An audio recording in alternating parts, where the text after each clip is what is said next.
Donc, en revanche, je pense que le greffe du tribunal doit être un peu débordé, puisqu'ils ont considéré que l'A2CO venait de prendre une nouvelle avocate, ce qui était déjà fait la dernière fois, mais ils n'avaient peut-être pas percuté.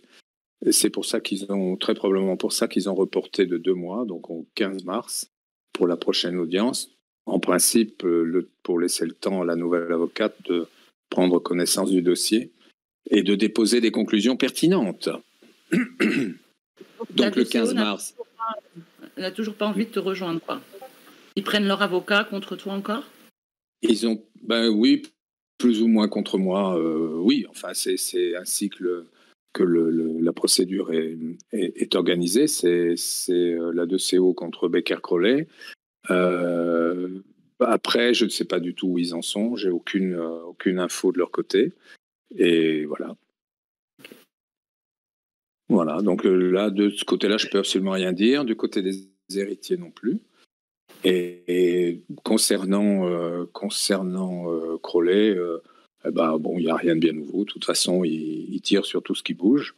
Donc voilà, bon, tout le monde en a pris l'habitude maintenant, rien de neuf. Voilà. Et bon, en principe, il y a beaucoup de ce qui dépose, de ce qu'il envoie et des conclusions qu'il dépose qui sont pour la plupart infondées, etc. Donc de toute façon, il y a beaucoup acheté et on verra au final ce qu'il en ressort. Mais disons que d'une manière générale, je ne suis pas très inquiet. Parfait. Voilà.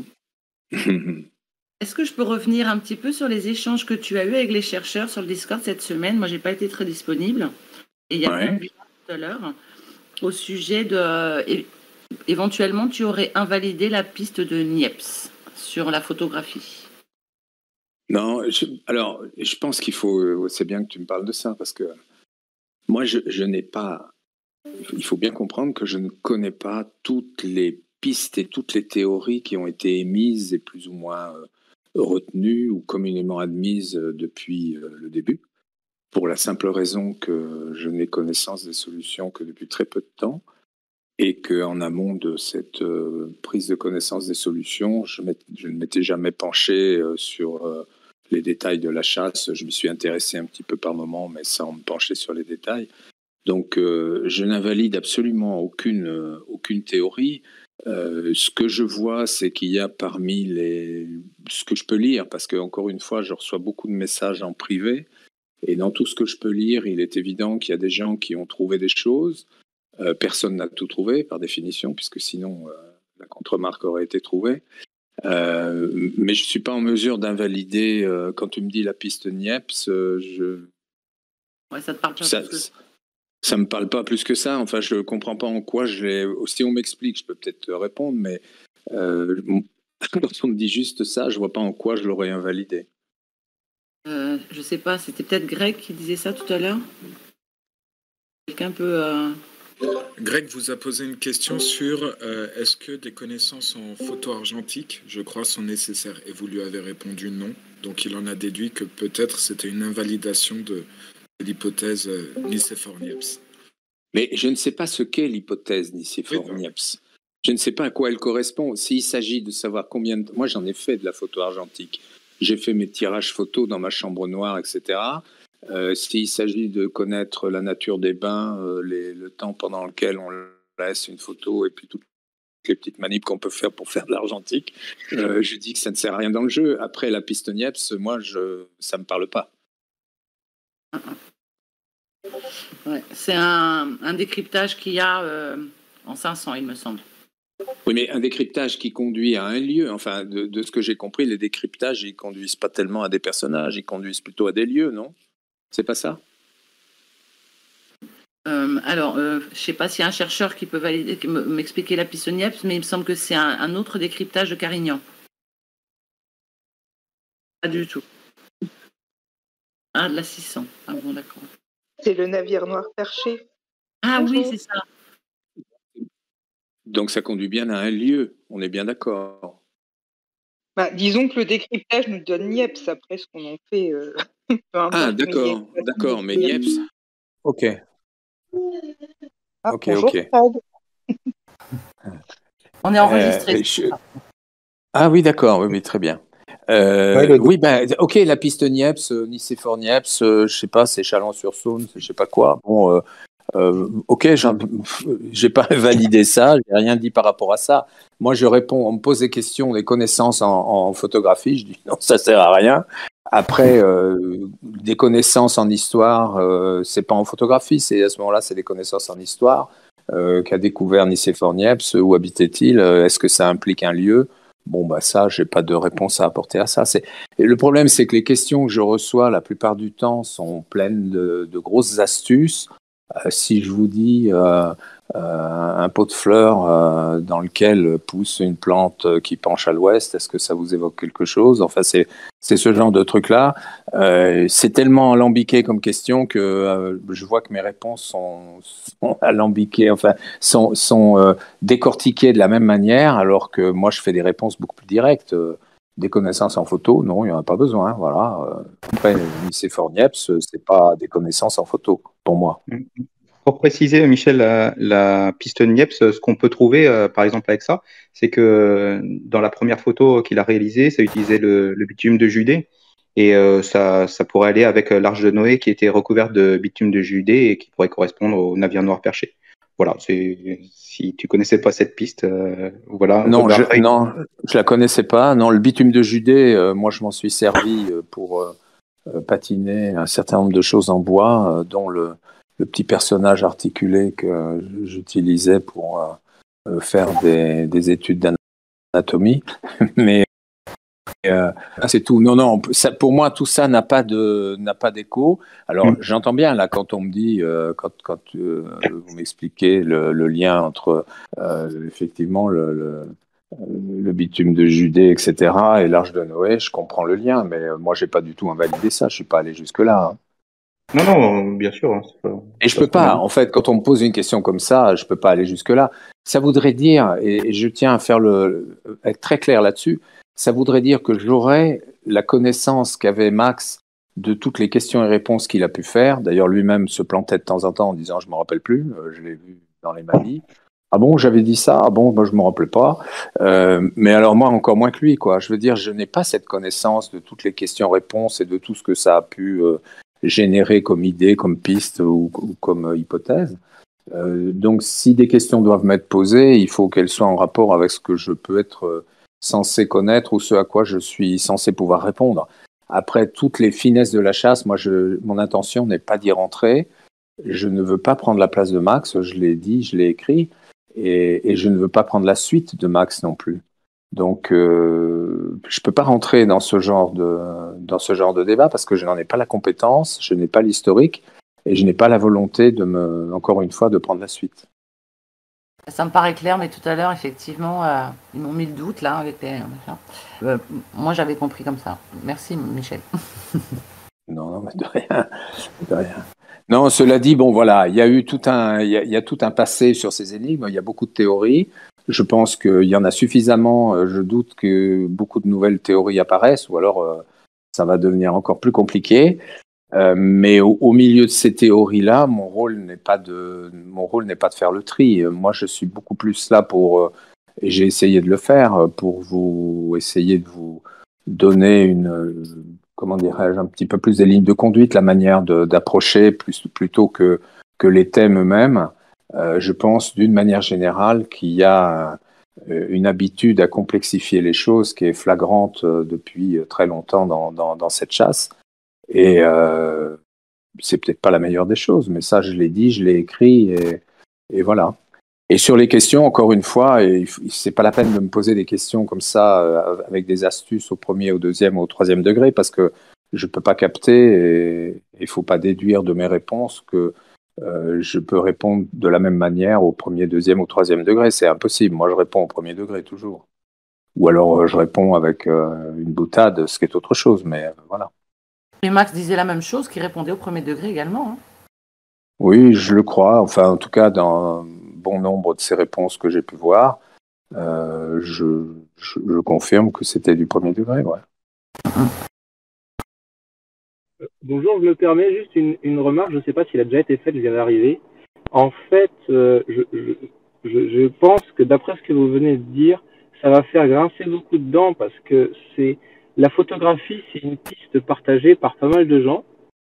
Et si vous dites que les connaissances en photographie ne sont pas nécessaires, quelque part, ça veut dire que vous avez indiqué à certaines personnes que leur piste était pas bonne.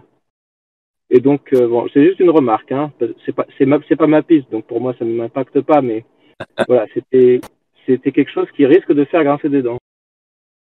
Ben écoutez, je suis désolé si je fais grincer des dents certains, telle n'est pas mon intention, mais moi je réponds en fonction d'une logique qui est celle de l'organisateur, qui dit, bah écoutez, des connaissances précises en photographie ne sont pas nécessaires. Après, chacun en déduit ce qu'il veut.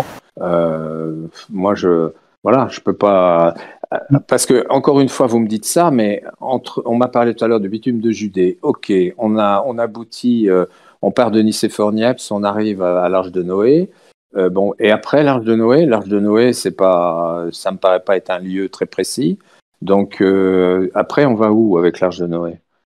Finalement, c'est par rapport à la finalité. Je pense que la finalité, c'est quand même, au bout du compte, de trouver la cache, donc de trouver un lieu, de trouver d'autres lieux, de faire des recoupements, de définir une zone, etc. On parle toujours de lieux, en fait. On doit toujours trouver des lieux. Donc, finalement, le bitume de Judée qui passe par l'Arche de Noé doit quand même conduire à un lieu. Je ne sais pas lequel, mais j'imagine que c'est ça. Alors moi, j'invalide peut-être une certaine théorie du bitume de Judée, mais j'invalide pas forcément le lieu. Faut pas tout... Enfin, vous voyez ce que je veux dire? Oui, mais rien que ce que vous venez de dire peut aussi influencer énormément de pistes. Il y a beaucoup de gens qui pensent pas du tout que la chasse fasse intervenir une série de lieux. Bien sûr, il y a le lieu final, mais il y a beaucoup de gens qui pensent que la chasse contient peu de lieux finalement et que beaucoup d'énigmes ne correspondent pas à un lieu. C'est pour ça que je disais que la photographie, certains voient dans la photographie un thème qui recouvre plusieurs énigmes qui permettrait d'en résoudre plusieurs. Et donc rien le fait que d'évoquer que la photographie n'est pas dans le jeu, ça c'est un point extrêmement important pour tous ces gens-là. Moi, je ne suis pas du tout. Je suis pas du tout d'accord avec ce qu'il vient de dire. Je complète pour partager parce que moi, j'avais tendance à avoir cette piste et je suis au contraire très content quand on a validé une piste. Je comprends pas la position de dire je grince des dents parce qu'on a validé ma piste. Bah non, j'ai une fausse piste, on me dit qu'elle est pas bonne. Bah génial, merci beaucoup. Oui, mais moi, ce que je voulais dire, c'est que je voulais justement... juste... Vas-y, Fred, excuse-moi. Non, excuse-moi, Fred, vas-y. On a ni validé ni invalidé. Si je peux me permettre, j'ai l'impression. Si je peux me permettre, j'ai l'impression que, mais Michel me corrigera si je me trompe. Michel a dit qu'on n'avait pas besoin de connaissances spécifiques en photographie. Est-ce que ça veut dire que la photographie n'est pas une piste? J'en sais rien. Photographie argentique. En plus. Bonjour, Monsieur Becker. Bonjour. C'est Blini. Je vais vous poser une question qui, a priori, ne devrait pas vous poser de problème, je pense. Vous n'êtes pas obligé d'y répondre, évidemment. Vous avez pris connaissance des... Est-ce que vous avez, dans vos discussions que vous avez eues avec l'huissière, est-ce que vous vous êtes contenté du rapport de l'huissière qui disait qu'une bonne réponse, ou vous avez été discuter avec elle et vous êtes au courant des gens qui éventuellement seraient sur la bonne zone ou, je ne vous demande pas de nous dire s'il y en a, hein, mais juste de savoir si vous avez un peu le détail. Je n'ai pas eu accès. Non, j'ai pas voulu avoir accès au formulaire. Pour la même raison que je voulais pas avoir accès aux solutions au départ du jeu. Parce que je veux pas risquer de commettre un impair par rapport à ça. Il y a un moment donné où les choses peuvent devenir délicates parce que si je prends connaissance des solutions et si quelqu'un a quelque chose qui est pas trop éloigné, ce qui a priori n'est pas le cas puisque moi j'ai posé la question à l'huissière, elle m'a dit non, il n'y a rien de très proche, donc voilà. Mais à partir de là, moi, si j'apprends des choses et que je suis amené à répondre à l'une des personnes dont je sais que, je veux dire, après, ça fausse complètement les débats. Je veux quand même garder un petit peu de distance par rapport à ça, ce qui est beaucoup plus sain. Oui, c'était un peu l'idée derrière ma question. Ouais. Non, mais je n'ai pas eu accès aux formulaires. C'est uniquement l'huissier qui les a. Merci. Et si je peux me permettre une seconde question, alors je suis un peu, j'essaie de faire abstraction des IS, des indications supplémentaires, parce que je trouve que c'est déjà suffisamment compliqué avec les énigmes de base pour pas aller s'encombrer d'IS. J'avais cependant une question à ce sujet, je ne sais pas si vous pouvez y répondre. En allant creuser à l'endroit au pile poil, est-ce que ça vous a, est-ce que vous avez compris pourquoi l'arbuste était mort?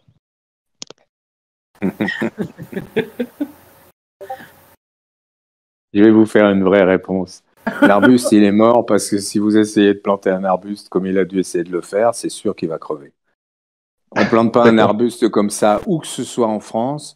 On ne peut pas planter un arbuste comme ça sans venir l'arroser tous les jours pendant 3 semaines. Sinon, il crève. On ne peut pas planter un arbuste comme ça. D'accord. J'imagine qu'il a dû le faire parce qu'il en parle tellement.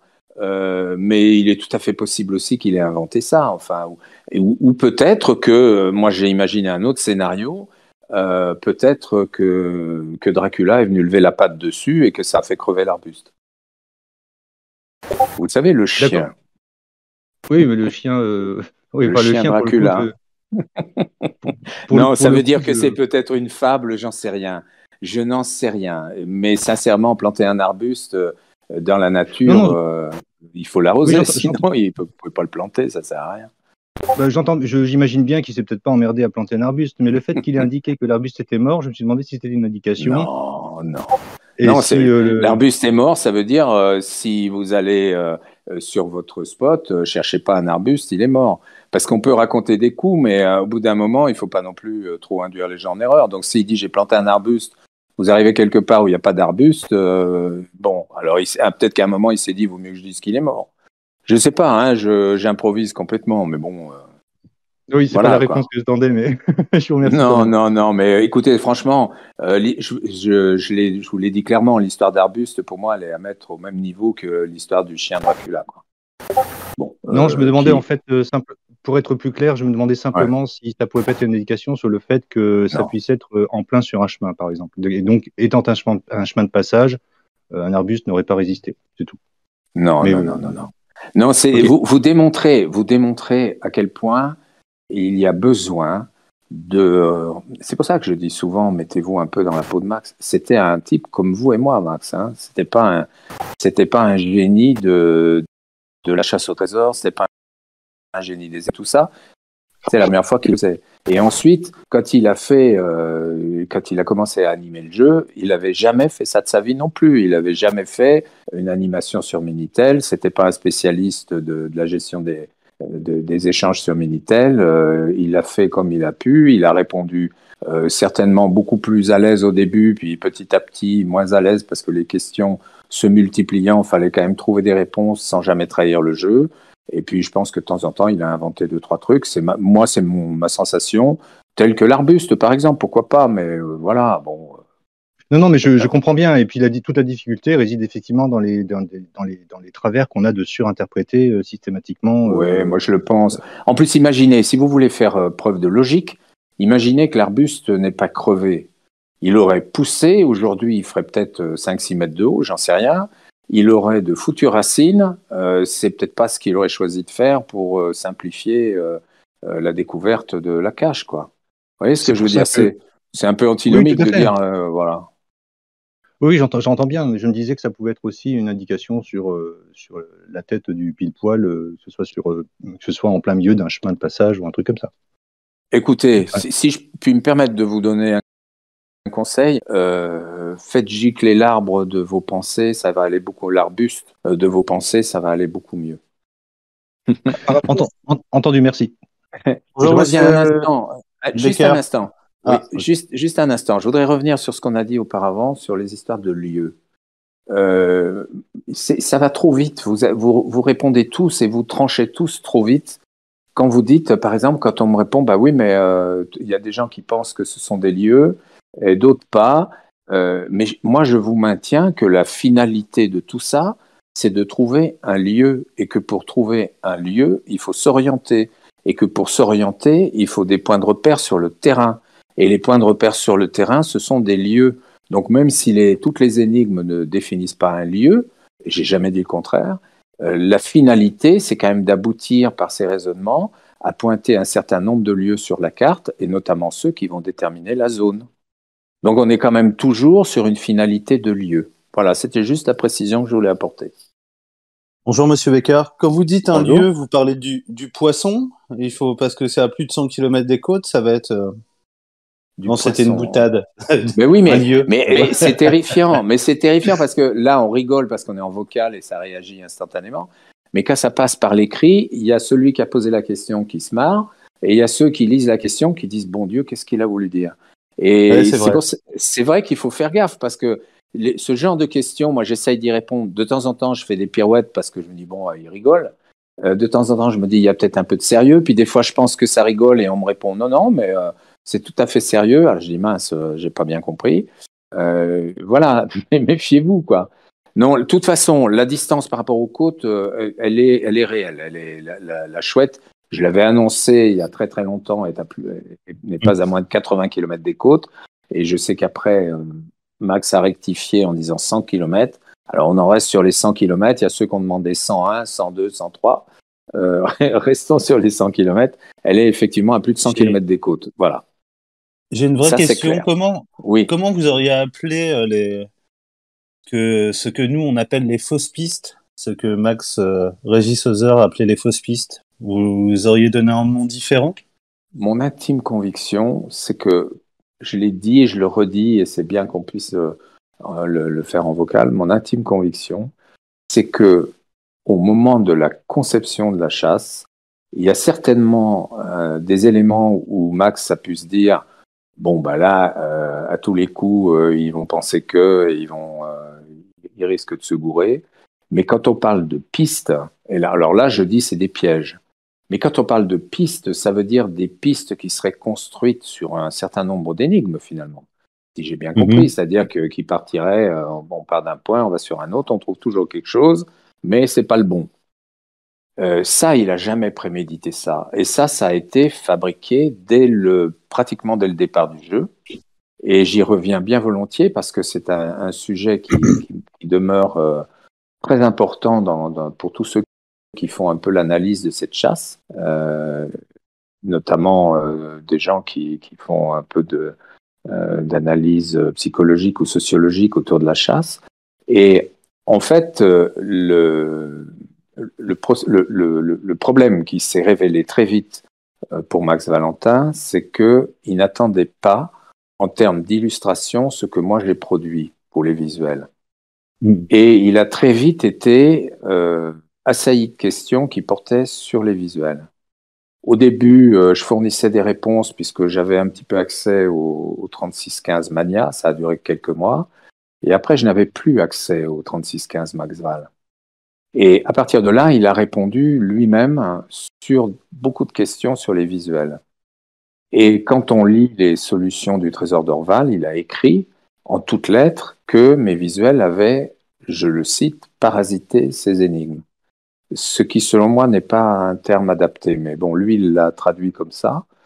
Et c'est une des difficultés qu'il y a eu. Et c'est pour ça qu'à travers ces réponses, et au cours des échanges qu'il a eus pendant des années sur le Minitel, se sont fabriquées de vraies fausses pistes, c'est-à-dire des éléments qui partent d'une énigme, qui rebondissent sur l'autre, etc. Mais ça s'est fait en dehors du livre lui-même. Ça s'est fabriqué dans l'histoire de la chasse. C'est ce que j'essaye d'expliquer depuis longtemps. Oui. Donc, il y a bien des fausses pistes aujourd'hui, je le confirme. Il y a effectivement, on va dire, des trajets. Moi, je vais appeler ça comme ça, plutôt que pistes, des gens qui vont dans certaines directions, qui passent par certains lieux, justement, et c'est faux. Et tout ça peut se valider quand on regarde les MADI, quand on regarde les théories des uns et des autres, ou quand on interprète certaines choses dans les visuels, on arrive à valider plein de trucs. Mais oui, ça n'a pas été aussi prémédité que certains veulent bien le penser ou le dire. On le comprend quand on lit le CDC.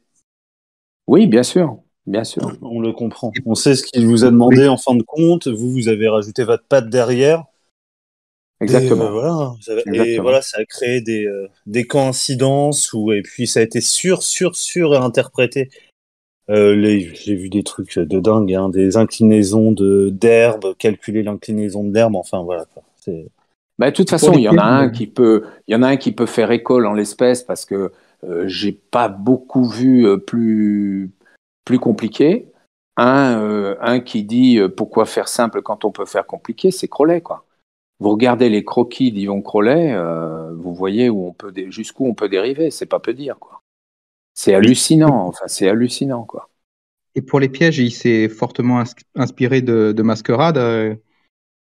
Alors, Masquerade, c'est pareil, j'avoue, et je n'ai jamais cherché à mentir là-dessus, que moi je n'ai pas étudié Masquerade. Il m'en a parlé, j'en ai un exemplaire de Masquerade. Dans Masquerade, il y a vraiment des cryptages qui sautent aux yeux et que tout le monde va décrypter forcément et qui mènent à rien. Alors, si vous voulez, il y a des choses qui sautent aux yeux aussi dans l'histoire de la chouette. Hein, et on ne peut pas le nier. Mais je pense que une des grandes différences, c'est que la charge qu'il y avait dans les visuels de Masquerade, je parle du principe de la chasse, hein, il y avait beaucoup plus de choses dans les visuels de Masquerade que dans ce qu'attendait Max des visuels qu'il souhaitait mettre avec ses énigmes. Il n'a jamais attendu de ses visuels autant que ce qu'il y avait dans les visuels de Masquerade. C'est-à-dire qu'il a un peu inversé la proportion, il en a mis plus dans les écrits et un peu moins dans les visuels. Mais il en a quand même mis dans les visuels. Dans Masquerade, par exemple, il y avait des lettres qui étaient autour des images et il y avait vraiment ces lettres, il y avait des lettres en rouge qu'il fallait décrypter et qui arrivaient à lire ceci est une fausse piste. Oui.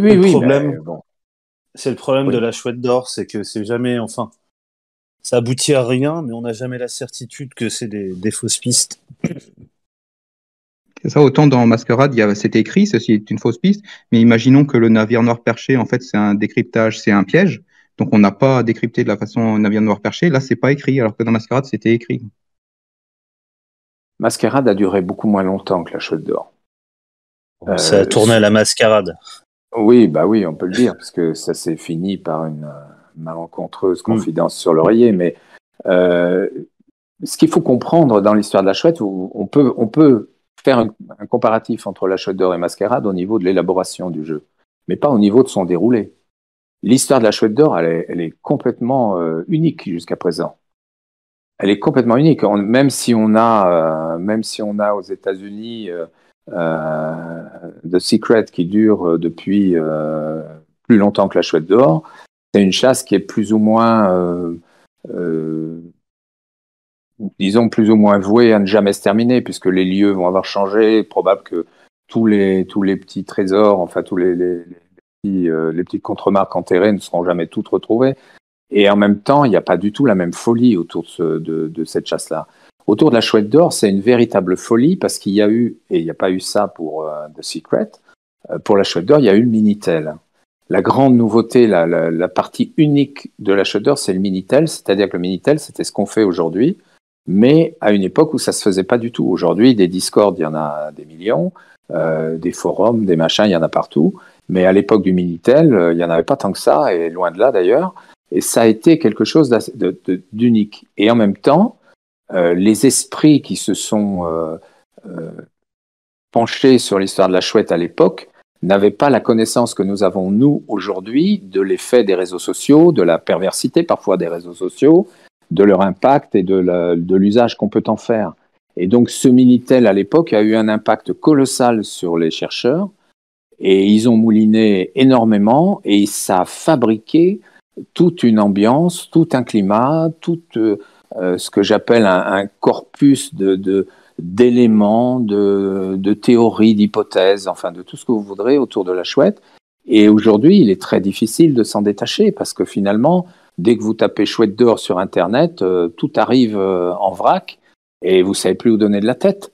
C'est le problème et c'est en même temps la particularité de cette chasse. Donc la comparaison avec Masquerade, à un moment donné, oui, au départ, oui, mais aujourd'hui, ça n'a plus rien à voir avec Masquerade, quoi. Et les process qui sont en place, qui agissent sur le mental des joueurs, sont très différents de ce qu'étaient les influences sur le mental des joueurs à l'époque de Masquerade. C'est très, très différent. Parce qu'aujourd'hui, vous êtes tous confrontés à des masses de données colossales. Et avec ça, il faut faire un tri et tout. On perd vite son objectivité, quoi. Je te le confirme. Non, mais enfin bon, j'essaie d'être honnête quand je parle de ça, parce que c'est quand même moi, je suis comme vous, je découvre un truc qui se produit. Pour moi, c'est sans précédent, l'histoire de la chouette. Je vois bien les autres chasses, je vois bien ce qui se passe, etc. Mais ça n'a rien à voir avec ça, quoi. C'est pas du tout la même ambiance, c'est pas du tout le même truc.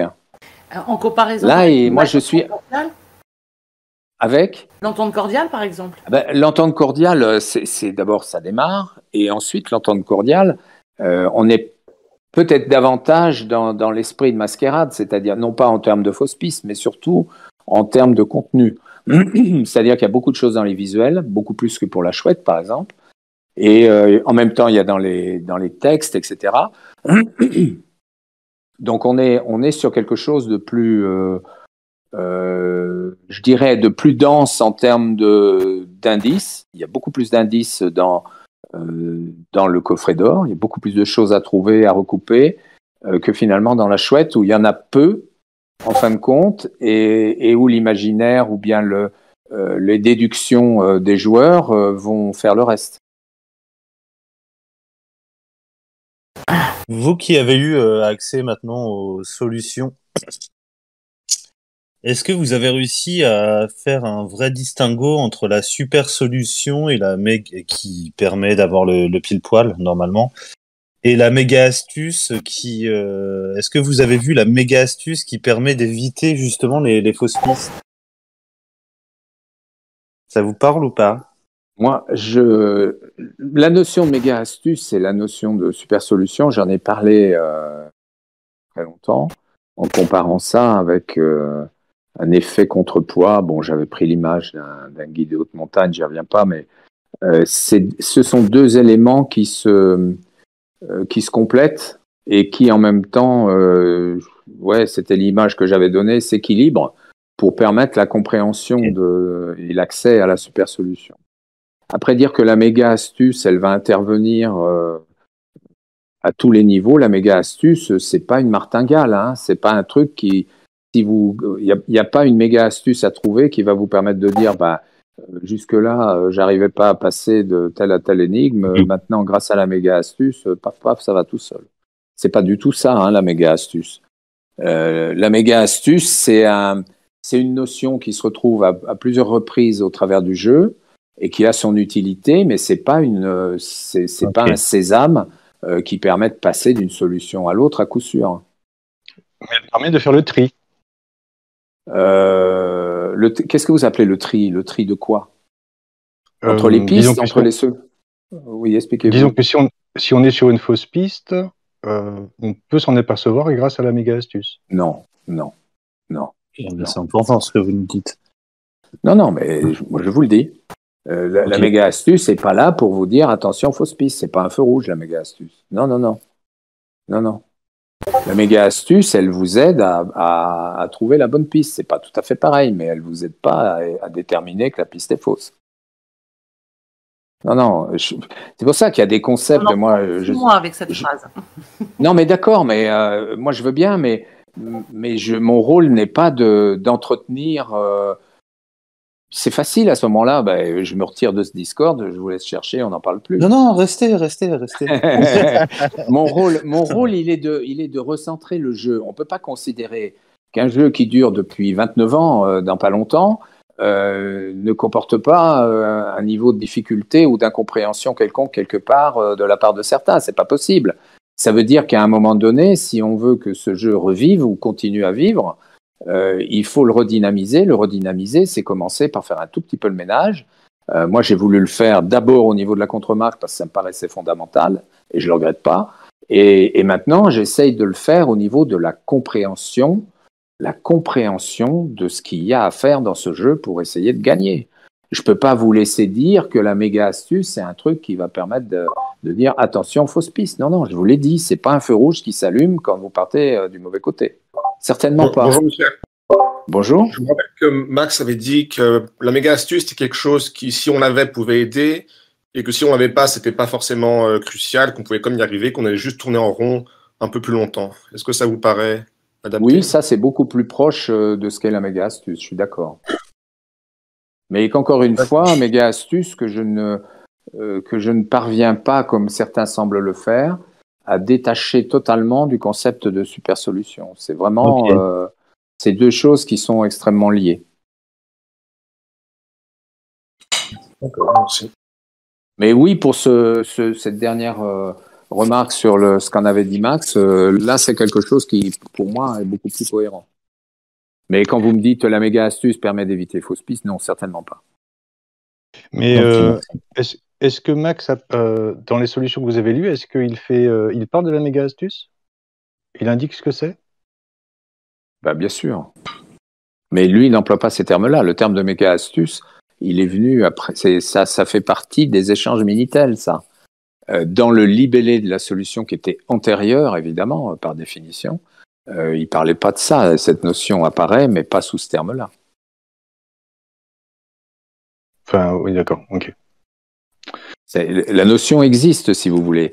Mais non, je vais aller un peu plus loin. Quand vous dites méga astuce, c'est pour ça que c'est pernicieux, finalement, toutes ces histoires. Parce que quand vous dites méga astuce, ça sous-entend un truc constitué, quelque chose de bien précis, qui a été fabriqué à part du reste.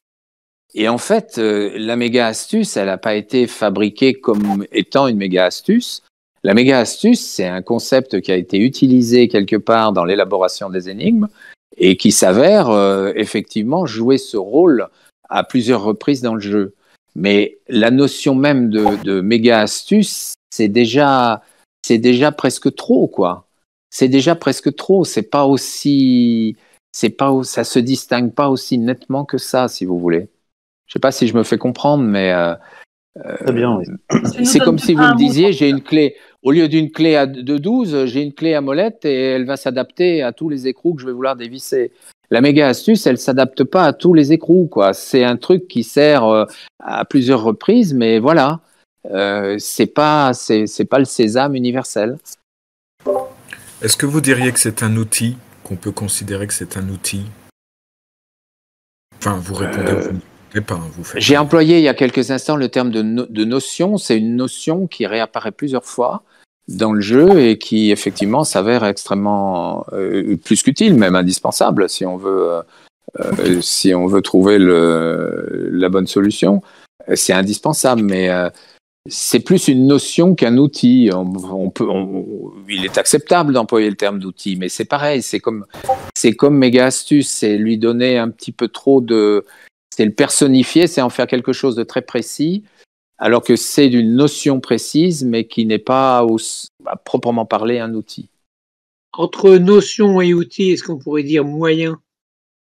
Un moyen? Non, pas moyen. Un outil, on l'a dans sa trousse à outils, on le sort quand on en a besoin. Et c'est pas exactement le cas de la méga astuce. La méga astuce, c'est vraiment une notion qui intervient plusieurs fois et où on se dit ah bah oui, d'accord, par rapport à cette notion-là, ok, je vois ce que je dois faire. C'est pas je vais avoir recours à la méga astuce qui va me dire ce qu'il faut que je fasse. C'est pas tout à fait pareil. C'est une notion un peu diffuse, mais je fais très attention à pas induire en erreur, quoi. C'est pas un outil systématique. C'est pas une clé à molette qui s'adapte à tous les coups, voilà. Monsieur Becker, je vais exagérer un petit peu. Oh, c'est pas la première fois. Ouais. Vous avez parlé de la super solution, vous avez parlé d'un côté enfantin. Est-ce que ça vous a rappelé l'école? Alors, le côté enfantin, je veux bien le préciser, bien volontiers même. Le côté enfantin, je le situe dans l'esprit de Max, de la manière dont il l'a conçu.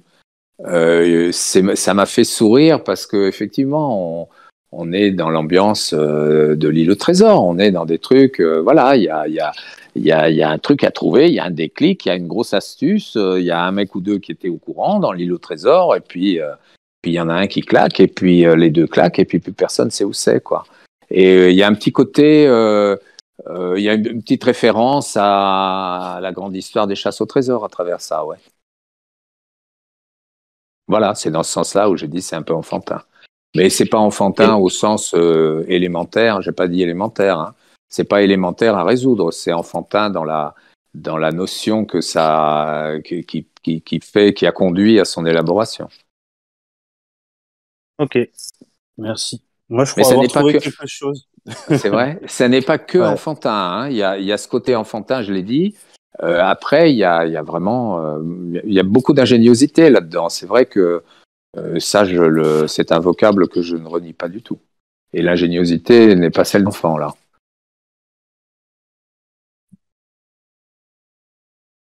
Normalement, demain soir, j'annonce ma trouvaille. J'hésite encore, parce que ça m'a... C'est vrai ? Ouais, non, ça m'a réveillé cette nuit. D'accord, et vous avez trouvé un pile-poil au centimètre près ? Non, non, pas du tout. Non, pas du tout. Non, c'est pas ça. Peut-être demain soir. Venez sur le Discord demain soir si vous êtes dispo. Si vous venez, je suis obligé de le dire. si vous la trouvez, je serai informé certainement très très vite. Non. Alors, je ne vais pas creuser, mais j'étais très surpris de quelque chose en fait en reportant nos trouvailles sur la carte. Ouais. Nos trouvailles, nos points. J'ai été très surpris d'une façon. Si ce n'est pas fait exprès, c'est un hasard extraordinaire de la façon dont les choses sont placées sur la carte en fait. Voilà. Je ne veux pas en dire plus que ce que je cherche. Non, parce que les murs ont des oreilles. Hein. Mais je vais certainement, comme je suis très impatient et je suis impatient de savoir où elle est cachée, je vais certainement exposer ça demain. On verra. Peut-être que ça aidera quelqu'un. J'espère que j'aurai une boîte de chocolat si ça aide vraiment. J'ai entendu, si vous la trouvez, je le saurai très très vite. Oui.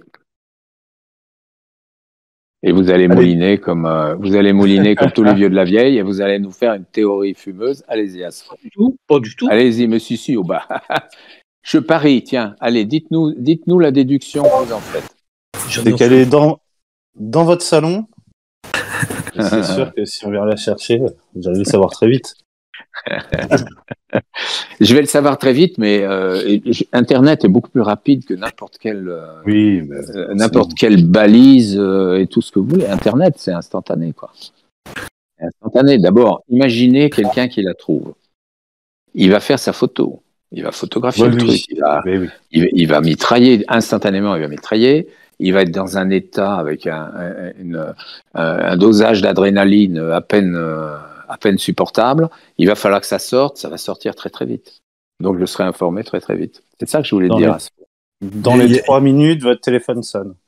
Oui, c'est ce que je pense. Ouais. D'autant plus que j'ai laissé toutes les consignes qui vont bien avec et tout. Donc, mais oui, bien sûr, on va le savoir très vite. Vous avez laissé des instructions dans ce que vous avez renterré, en fait. Oui, bien sûr. Ouais. Et petite question, mais très simplement curieuse, vous avez du coup laissé un emballage, enfin mis l'oiseau dans un espèce de sac, un coffre, enfin je sais pas si vous pouvez... Il est protégé, oui, il est protégé. Il est protégé. Okay. Il est protégé, je l'ai soigneusement protégé, il n'y a pas de problème. Ok, merci. De rien. Moi je vais devoir vous laisser. Moi aussi merci. D'ailleurs. J'avais promis à Tina que je venais 20 minutes, j'ai l'impression qu'on a déjà explosé le chrono. Est-ce que dans l'avenir, vous pourriez planifier une intervention, qu'on puisse s'organiser pour vous entendre? On va essayer d'y arriver. C'est très difficile pour un artiste de planifier, mais j'essaierai à un moment donné de faire les choses un peu plus, d'une façon un petit peu plus prévue pour que vous puissiez vous rendre disponible et vous organiser. Ouais. Bon, ok, merci. Cas, si vous voulez... Sachez bien que quand il y aura des choses importantes, je pense à la procédure, je sais pas quoi, si c'est des choses importantes à dire. Maintenant, je connais mieux le fond Discord, puisque c'est vrai que je suis novice comme vous là-dessus. Enfin, comme vous, peut-être pas comme vous tous d'ailleurs. La prochaine fois qu'il y aurait des choses importantes, j'envisagerais de faire soit un vocal, soit même un visuel, et puis on prévient de façon à ce qu'on puisse faire ça correctement. Merci, très bien. Voilà. Eh ben merci de nous accorder du temps. Ben, écoutez, passez tous un bon week-end. Et puis, on va certainement se revoir bientôt. Vous aussi. Vous saurez grâce à ma découverte, vous allez nous revoir lundi. Hein. Ça, c'est sûr. Allez, écoutez, c'est tout le mal que je vous souhaite. Hein. Bonne journée. Au revoir. Merci, au revoir. Merci Michel de répondre à mes invitations. Toujours un grand plaisir en tout cas. Ah, Tina. Allez, à bientôt. À bientôt et passez tous un bon week-end. Merci, toi aussi. Ok. Au revoir. Au revoir.